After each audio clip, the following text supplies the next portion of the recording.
Students എക്സാമിന് വേണ്ടി വീട്ടിൽ നിന്ന് പഠിക്കുമ്പോൾ ചില ടോപ്പിക്സ് കാണുമ്പോൾ അവരെന്ത് ചെയ്യും, ഇതെനിക്ക് സിമ്പിളാണ്, ഇത് പഠിക്കേണ്ട ആവശ്യമില്ല, ജസ്റ്റ് നോക്കിയാൽ മതി എന്ന് പറഞ്ഞാൽ നമ്മൾ എന്ത് ചെയ്യും, ആ ഒരു ടോപ്പിക്സ് മാറ്റി വെക്കും. പിന്നെ നമ്മളത് പഠിക്കൊന്നുമില്ല, കാരണം നമുക്ക് സിമ്പിളാണെന്നുള്ളൊരു ധാരണ നമ്മൾ മൈൻഡിലുള്ളത് കൊണ്ട്.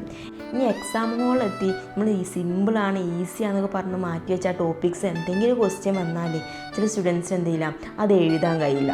മെമ്മറി പ്രോബ്ലം കൂടുതൽ സ്റ്റുഡൻസ് ചെയ്യേണ്ടത് നിങ്ങൾ പഠിക്കുമ്പോൾ തന്നെ എന്ത് ചെയ്യുക, സ്റ്റഡി നോട്ട്സ് യൂസ് ചെയ്യുക. അതായത് ഇക്വേഷൻസ്, ഡെഫിനിഷൻസ് എന്ത് ചെയ്യുക, ഈ സ്റ്റഡി നോട്ട്സിൽ എഴുതുക. എന്നിട്ട് നമ്മൾ പെട്ടെന്ന് കാണുന്ന സ്ഥലത്ത് ഒന്നെങ്കിൽ ചുമരുമേൽ അല്ലെങ്കിൽ നമ്മുടെ സ്റ്റഡി ടേബിൾമേലൊക്കെ എന്ത് ചെയ്യുക, അതവിടെ ഒട്ടിച്ച് വെക്കുക.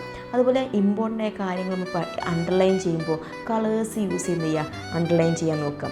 പഠിക്കുമ്പോൾ തന്നെ മറന്നു പോകാതെക്കാൻ വേണ്ടി മൈൻഡ് മാപ്പ് സ്റ്റഡിയോ അല്ലെങ്കിൽ ഫ്ലാഷ് കാർഡ് യൂസ് ചെയ്ത് പഠിക്കുക. ആ രീതിയിൽ എന്ത് ചെയ്യുക, പഠിക്കുക. അങ്ങനെ നമുക്ക് പഠിച്ച കാര്യം എന്ത് ചെയ്യുക, മറന്നു പോകാൻ ചാൻസ് വളരെ കുറവാണ്. നമ്മൾ എന്ത് പഠിക്കുകയാണെങ്കിലും നമ്മുടെ മുന്നിൽ വേറെ ഒരാളും കൂടെ ഉണ്ട്, അപ്പോൾ അവർക്ക് നമ്മൾ ഈ ഒരു ടോപ്പിക്ക് പഠിപ്പിച്ച് കൊടുക്കുകയാണ് എന്ന രീതിയിൽ ഇമാജിൻ ചെയ്ത് എന്ത് ചെയ്യുക, പഠിക്കാൻ ശ്രമിക്കുക.